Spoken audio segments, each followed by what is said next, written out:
કેરળ બાદ આ રાજ્યોમાં પ્રવેશ કરશે ચોમાસું. વાંચો હવામાન ખાતાની મહત્વની આગાહી.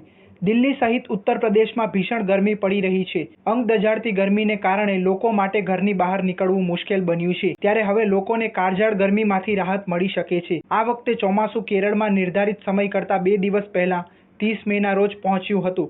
હવે હવામાન વિભાગે ચોમાસું કયા રાજ્યોમાં પ્રવેશ કરશે તે અંગેની માહિતી આપતા અપડેટ બહાર પાડ્યું છે. ભારતીય હવામાન વિભાગ અનુસાર ચોમાસું હવે કેરળમાંથી આગળ વધી રહ્યું છે, જે અન્ય રાજ્યોમાં વરસાદ લાવશે. દક્ષિણ પશ્ચિમ ચોમાસું ઉત્તર પૂર્વ અને ઉત્તર પશ્ચિમ બંગાળની ખાડી, ત્રિપુરા, મેઘાલય, આસામ અને સિક્કિમના ભાગો તરફ આગળ વધી રહ્યું છે.